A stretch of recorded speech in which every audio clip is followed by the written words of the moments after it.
woba wikeka ko wahumanijwe canke warozwe? Hari umuganga karuhariwe yabigize umwuga. Woba wikeka ko ufise inyatsi, kubura uruvyaro, kwisanga mu kibazo co kubengwa, kugira ikibazo c'akazi canke mu kazi? Karibu cane arafasha n'abibwa ivyabo, avura amoko yose y'uburozi n'imyuka mibi. Emwe Dr. Swale ni umuhinga adasanzwe, akabigenero ku bari kure. Nimwinde gutwita ikajyanye ngo musanga ahari kuri telefone gusa. Dr. Swale arabikemura. Ukeneye ubufasha akorera mu gisagara ca Bujumbura, zone Buterere, hafi ya Maison Verte, ibarabara rya 27 muri DB. Mwakure kuri akamenyetso ko guteranya 257 62 899 775 canke akamenyetso ko guteranya 257 62 881 732. Dr. Swale ni umuganga w'umuhinga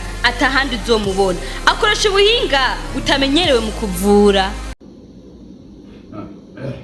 Assalamu alaikum wa rahmatullah ta'ala wa barakatuhu. Ku batayisilamu amahoro y'Imana abane namwe aho muherereye hose.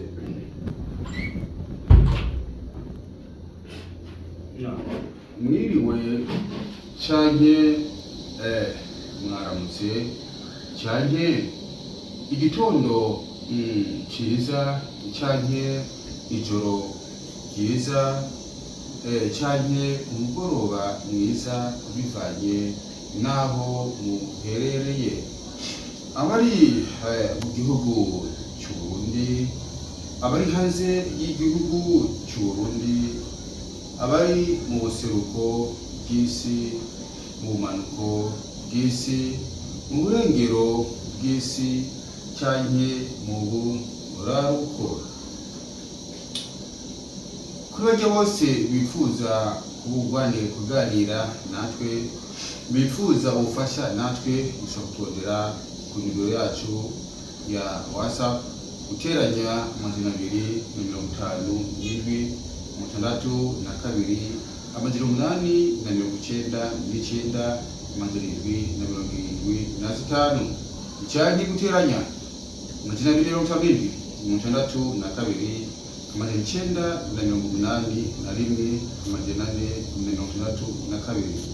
wewe uri kuramurikirana uzi yuko ufise ibibazo by'uburozi, wewe wafunzwe utarondera, wewe wafunzwe utarondoka, wewe wafunzwe utarongorwa, wewe wafunzwe kutegera igikondiro kuri bosi wawe, ku mukenyezi wawe, umufasoni wawe, umushingantahe wawe, urubyaro rwawe, umuryango wawe, urageze turondere. Wewe uhura n'ibibazo bitandukanye mu nzozi, hagera kuryama ukabona umwigeze umarushwa, hagera kuryama ukota indoto zitari ubwoba, utabona uri kuriruka ko n'abarozi, wiruka ko n'inzoka, wiruka ko urotubona ko hagirirwa nabi, ugerageze turondere. Wewe ibintu byawe bitera bisubira inyuma, aho abandi bigambi bitera imbere, ariko iyawe igatera ija inyuma, ugerageze turondere. Wewe dandaza ntibunguke, wewe ukigoshe kugira mariage kabimba mw'abantu yo kurondoka, ugerageze turondere. Wewe ufise ingwara zitandukanye, izo ngwara zagerageze gutorerwa umuti ariko yananiranye, urafashe imiti yose ariko byarase, ugerageze turondere kugira ngo bishobore kugufasha. Twebwe turafasha abantu, twebwe turi impamvu, ariko ukiza ni Imana, kuko n'imiti yo kwa muganga urashobora kubifata ukanywa ndetse ukazabona serumu, ariko ugatabaruka urimo serumu. Bidasiguye yuko muganga atazi kuvura, ahubwo haba ari integuro y'abantu, integuro y'Imana. Ariko bidasiguye yuko cyo bishiranga aho hasi ngo urambye amaguru uvuge ati Imana isize bikora. Oya, Imana ifasha uwifashije, kujya uzi yuko udasohotse ugire kurondera, ushobora kuronka amafunguro. Kuruko habishino barandira ndababwira kubera nari muziki niko turabaganiriza, tutavugana n'ibisubizo bwinshi bw'ikeno hino ruguru hanze y'igihugu, ariko nagarutse kabira mu shoko yahereza ibiganiro bitandukanye kugira ngo bishobore gufasha ubuzima bwanyu bwa buri wose. Hama ndabifurije umugoroba mwiza n'ibihe byiza. Imana ibane namwe, izagire ku Burundi n'abarundi, yongere izagire mu zacu. cyane cyane nyir'icyubahiro umukuru w'igihugu cyacu cy'u Burundi n'abo basangiye kuyobora Burundi n'abarundi.